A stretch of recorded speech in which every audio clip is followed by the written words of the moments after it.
शिक्षक एकता जिंदाबाद जिंदाबाद जिंदाबाद। शिक्षक एकता जिंदाबाद जिंदाबाद। अंतर वेतन भुगतान करो, भुगतान करो, भुगतान करो, अंतर वेतन भुगतान करो, भुगतान करो, भुगतान करो, इंडेक्स घोटाला बंद करो, बंद करो, बंद करो, इंडेक्स घोटाला बंद करो, बंद करो, बंद करो, समय पर वेतन का भुगतान करो, भुगतान करो, भुगतान करो। संयोजक राजू सिंह जिंदाबाद, जिंदाबाद जिंदाबाद, प्रदेश संयोजक राजू सिंह जिंदाबाद, जिंदाबाद जिंदाबाद, शिक्षक एकता जिंदाबाद, जिंदाबाद जिंदाबाद। पूरे भारत में टीटी पास शिक्षकों के लिए एक अलग स्केल होता है, लेकिन बिहार सरकार जो है यहाँ पे टीटी पास शिक्षकों के भी जो है एक समूह में लाकर खड़ा कर दिया है। क्यों स्नातक ग्रेड के टीचर जो केवल प्रभार लेने के लिए रहेंगे कि वेतन के लिए भी उनका जो है कि वेतन भी उनको उतना मिलेगा। हमारी यही मांग है सरकार से कि कनीय शिक्षक के बराबर पेमेंट मिले हमको। हम लोगों का जो है अंतर वेतन भुगतान जो कि 3 वर्ष से लगभग लंबित है और सरकार जो है उसका भुगतान नहीं कर रही है। प्रखंड स्तर से जो परेशानियाँ होती है, हम दूर दराज के जो टीचर है, अन्य जिला से ही नहीं अन्य प्रदेश से भी हम लोग शिक्षक है, इसमें हम लोगों के मानसिक दोहन बहुत ज़्यादा हो जाता। पारिवारिक जो विघटन की स्थिति जो घर में बन जाती है, या तो पिताजी की कभी तबीयत खराब, या तो कभी वाइफ का तबीयत खराब, किसी बच्चे का तबीयत खराब, ये वो मतलब कि जो एक आम इंसान को जो जितना मजबूरियाँ होती है, सबसे ज़्यादा हम लोग को घर से दूरी हो रहने के कारण हो रहा है। और इसमें हम लोगों के बहुत ऐसे शिक्षक का उदाहरण क्या दें हम आपको, सरकार को समझना चाहिए। बहुत लोगों का परिणय सूत्र भी छूट गया है, यानी कि विखंडन हो गया, शादी भी छूटने का नौबत आ गया, छूट भी गया। सर्वप्रथम तो जो शिक्षक टीटी तुरंत शिक्षक हैं जो सेवाकालीन रूप में उन्होंने प्रशिक्षण दिया है, प्रशिक्षण के पूरा होने के बावजूद अब तक उनका अंतर वेतन का भुगतान अभी तक सरकार नहीं की है। पिछले विगत 3 वर्षों से हम लोग निरंतर इनकी मांग करते चले आ रहे हैं। सरकार इस पर अपना कोई स्पष्ट रवैया अख्तियार नहीं कर रही है। ये कभी देने की बात करती है, कभी नहीं देने की बात करती है। पर जो इंडेक्स 3 की बाध्यता है वो भी मेरी मांग है कि इसको ख़त्म किया जाए। चूँकि जो 2013, 14, 15, 16 जो बहाली हुई, जो एनसीटी के मानक को हम लोग पूरा करते हुए बहाल हुए हैं, उसके बाद हुई इंडेक्स की बाध्यता के चलते सीनियर जूनियर जो चूँकि 2013, 14 और 15, 16 में जो बहाली हुई है, वो सबका स्केल एक बराबर कर दिया गया है। जो ट्रेनिंग से पहले हम लोग इंडेक्स 3 में थे और ट्रेनिंग के बाद भी फिर जाकर के वही इंडेक्स 3 की बाध्यता कर दिया, वो बाध्यता को हटा दिया जाए ताकि हम लोग को जो आर्थिक लाभ हानि हो रही है अभी, वो हानि नहीं होकर के थोड़ा सा लाभ हो हम लोगों का और जीवन सुखमय हो जाए। मैं यही सर्वप्रथम आप सभी मीडियाकर्मी एवं उपस्थित सभी शिक्षक भाइयों को मैं धन्यवाद देता हूं। हम लोग की मांग चूँकि विगत 3 वर्ष से अंतर वेतन भुगतान जो सरकार द्वारा नहीं किया जा रहा है, इसके लिए हम लोग सभी शिक्षक जो प्रशिक्षित हुए 3 वर्ष हो गया, सरकार को भुगतान तत्काल करना चाहिए। चूँकि इसमें ब्याज का भी कोई प्रावधान नहीं है, इसलिए हम लोग की ये मांग है कि तत्काल जो विगत 3 वर्ष से टीचरों का अंतर वेतन भुगतान बकाया है, इसको तत्काल किया जाए। और जो इंडेक्स 3 की बाध्यता है वो भी मेरी मांग है कि इसको ख़त्म किया जाए। चूँकि जो 2013, 14, 15, 16 जो बहाली हुई, जो एनसीटी के मानक को हम लोग पूरा करते हुए बहाल हुए हैं, उसके बाद हुई इंडेक्स की बाध्यता के चलते सीनियर जूनियर जो चूँकि 2013, 14 और 15, 16 में जो बहाली हुई है, वो सबका स्केल एक बराबर कर दिया गया है। चूँकि इसलिए मेरा सरकार से मांग है कि इंडेक्स की बाध्यता को ख़त्म किया जाए। परिचय आपका? जयप्रकाश यादव, प्रदेश सचिव TPSS। मैं सचेंद्र कुमार, जिला महासचिव TPSS अररिया। जी, आप लोगों ने यहाँ पर एक बैठक रखा, मीटिंग कर रहे हैं आप लोग, कई सारे शिक्षक यहाँ पर हैं। आप लोग यहाँ पर बैठ के क्या प्लानिंग कर रहे थे और आपने आज हमें बुलाया? सरकार से क्या मांगे हैं आपकी, क्या संदेश देना चाहते हैं सरकार को? देखिए, जो बिहार सरकार है ना, वो हम शिक्षकों के साथ दोहरी नीति अपनाते आ रही है। पूरे भारत में टीटी पास शिक्षकों के लिए एक अलग स्केल होता है, लेकिन बिहार सरकार जो है यहाँ पे टीटी पास शिक्षकों के भी जो है एक समूह में लाकर खड़ा कर दिया है। जब लोग सुप्रीम कोर्ट गए, वहाँ भी पारा 78 में कहा गया था कि टीटी पास शिक्षक जो है उसको बिहार सरकार जो है बेटर स्केल दे सकती है, ठीक है। और हम लोग एनसीटी का पूरा पालन करते हुए यहाँ तक आए हैं। उसके बाद हमारे कुछ साथी जो है, जो एग्ज़ाम टीटी हुआ था, जो जिसका पासिंग परसेंटेज बहुत कम था, और काफ़ी अनट्रेन लोग भी हमारे साथी में पास हुए, जिसको बिहार सरकार ने बल्कि भारत सरकार के जो आदेशानुसार उन्होंने NIOS से ट्रेनिंग प्राप्त की। अब यहाँ फर्क क्या पड़ रहा है कि NIOS से ट्रेनिंग लेने के पश्चात अगर हम B.Ed करना चाह रहे हैं तो इग्नू जो है वहाँ पे हमारी डिग्री को मान्य नहीं दे रही है। तो एक तरफ NCERT का बिहार सरकार पालन करती है कि नहीं, आप जो है NCERT गाइड के अनुसार जो है आप B.Ed नहीं कर सकते हैं क्योंकि आप जो है फेस टू फेस मोड पे जो है DLED नहीं किए। लेकिन दूसरी तरफ जो NCTE कह रही है कि TT वाले बेहतर शिक्षक हैं, उसको बेटर स्किल दिया जाए, वहाँ पे उसका पालन नहीं कर रही है। तो ये सरकार ये दोहरी नीति अपनाई है। उसके बाद हम लोगों का जो इंडेक्स था लाकर तीसरा इंडेक्स पे लाकर रोक दिया है। यानी सरकार हर तरह से हम TT शिक्षकों का शोषण कर रही है, जिसके कारण जो है हम लोगों को आंदोलन की ओर आना पड़ता है। फिलहाल हम लोग कोविड का पूरा पालन कर रहे हैं। कोविड समाप्ति के पश्चात हम लोग भरपूर तरीके से, जोरदार तरीके से सरकार के सामने आंदोलन करेंगे। क्या फैसला लिया आप लोगों ने इस बैठक में? देखिए सर, विभिन्न मुद्दों पर जो चर्चा की गई, जो कि बारी बारी से आपको मीडिया के माध्यम से आपको बताया गया। तेज बोलो थोड़ा। और एक मैटर एक ये भी है कि जब गवर्नमेंट ने शिक्षक नियमावली की 2012 के तहत यदि TT शिक्षक को बहाल की, उसमें लिखा हुआ है कि जो स्नातक ग्रेड के टीचर हैं वो बेसिक ग्रेड के टीचर से बरी होंगे, ठीक। और उस बहाली के समय जो है कि जो स्नातक ग्रेड के टीचर थे उनका पेमेंट था 11,000 रुपये, और जो 2001 से लेकर 2003, 2006, 2007 जो चरणबद्ध तरीके से 2010 तक जो भी बहाली हुई, उनका पेमेंट था 9,000 रुपये।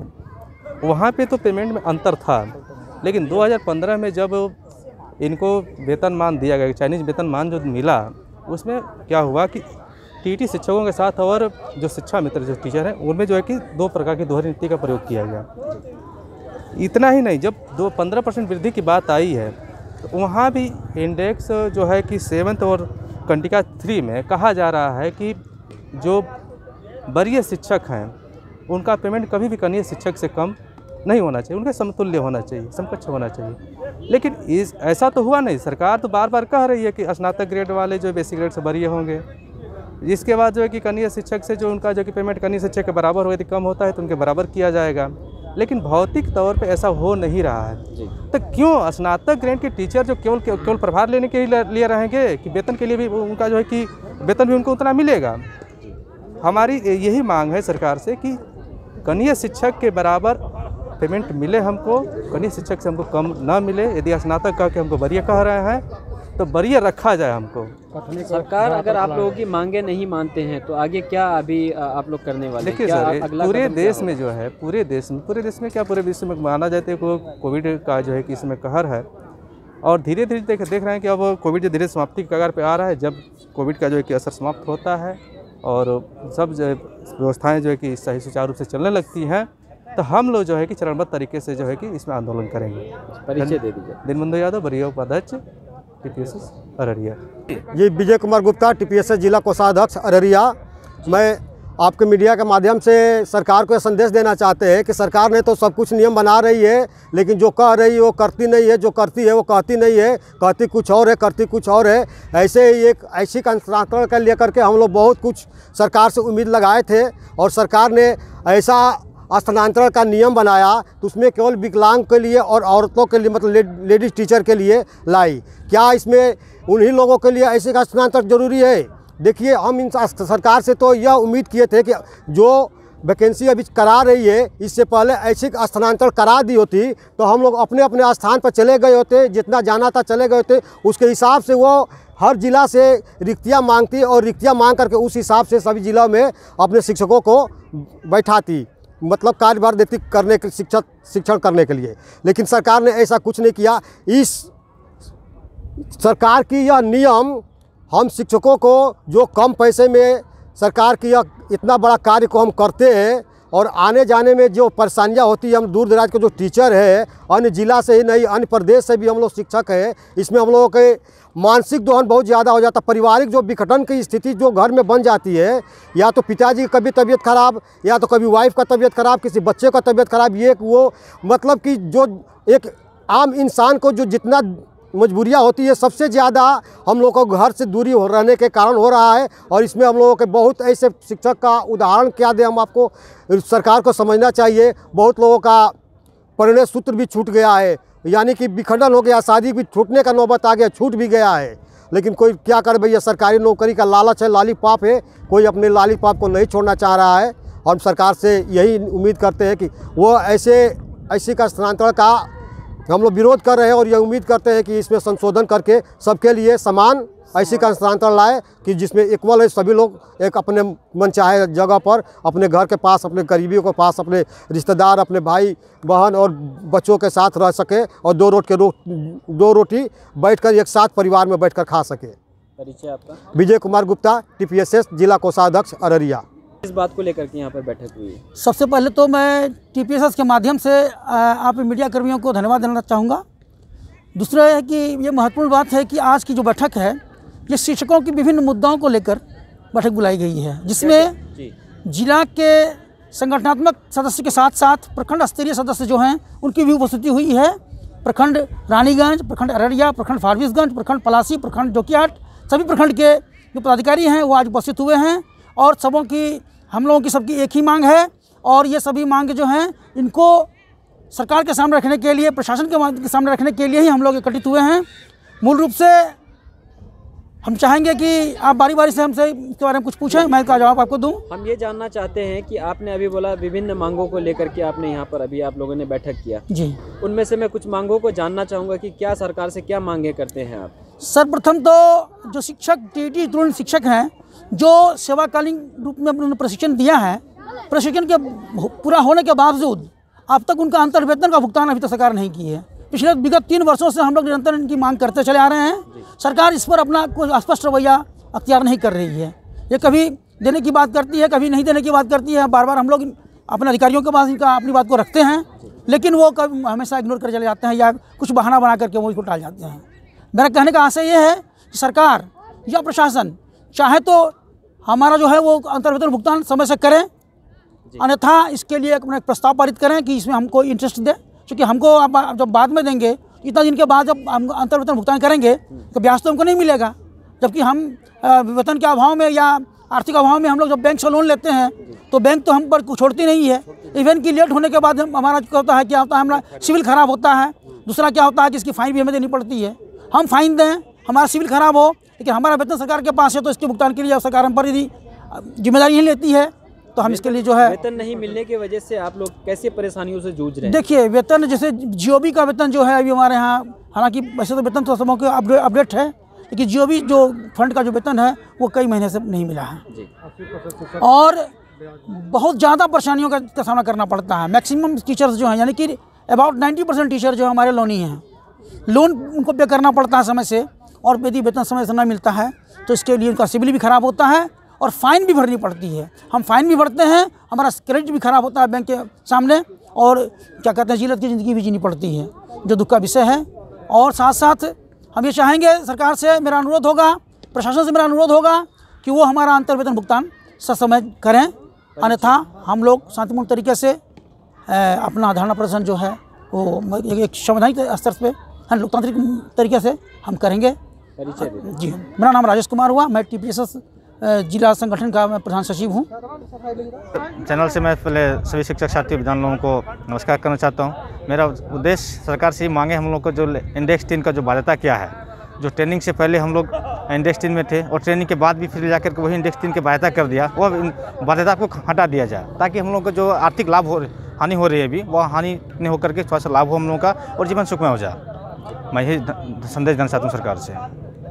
कब से ये मांगे कर रहे हैं आप लोग? हम लोग ट्रेनिंग के बाद से मांग कर रहे हैं। हम लोग का ट्रेनिंग जो हुआ है आपको 16-18 हम लोग ट्रेनिंग किए। ट्रेनिंग के बाद से हम लोग का जो जितने भी साथी ट्रेनिंग के बाद लगातार मांगे करते रहे। अभी वेतन भी, अंतर्वेतन भी भुगतान नहीं हुआ। कई बार जिला से पत्र गया, राज्य से पत्र गया, लेकिन अभी तक हम लोग का अंतर्भुगतान नहीं हुआ। सरकार अभी तक 3 साल से आप लोग मांगे कर रहे हैं, सरकार मानने को तैयार नहीं है। आगे का क्या कदम रहेगा आप लोगों? हम लोग का अगर बीच में तो कोरोना गाइडलाइन के लेकर के हम लोग समझे अभी भी पालन करते हुए अब चाहते हैं कि अगर इस बार भी नहीं मानते हैं तो एक जिला मुख्यालय में एक क्या लोकतांत्रिक तरीके ढंग से धरना करना चाहता हूँ, प्रदर्शन करना चाहता हूँ, ताकि सरकार जाने फिर से आखिर 3 साल बीत जाने के बावजूद भी लोगों का जो है अंतर्वेतन भुगतान क्यों नहीं हो रही, कहाँ समस्या है, इसको कम से कम ध्यान दिया जाए। परिचय दे दीजिए। रामलाल मंडल, प्रखंड उपाध्यक्ष रानीगंज TPS। आज का जो मीटिंग था मुख्य रूप से शिक्षकों के विभिन्न समस्या को लेकर रखा गया था। इसमें जो है बहुत सारा समस्या तो उभर के सामने आया ही है। उसमें से सबसे मुख्य समस्या है कि हम लोगों का जो है अंतर्वेतन भुगतान, जो कि 3 वर्ष से लगभग लंबित है और सरकार जो है उसका भुगतान नहीं कर रही है। प्रखंड स्तर से, जिला स्तर से लेकर प्रदेश स्तर तक हमारे सभी संघीय जो TPSS के पदाधिकारी हैं वो लगातार सरकार को पत्र के माध्यम से, ईमेल के माध्यम से, कोरोना काल में भी उनको जाके ऑफिस में मिलकर उनसे बात कर रहे हैं, उन पर तब कोशिश कर रहे हैं कि शिक्षकों का भुगतान हो जाए, लेकिन सरकार नहीं कर रही है।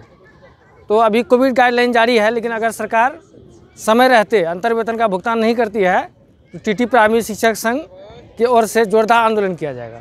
मैं इन्हीं शब्दों के साथ मैं उदय कुमार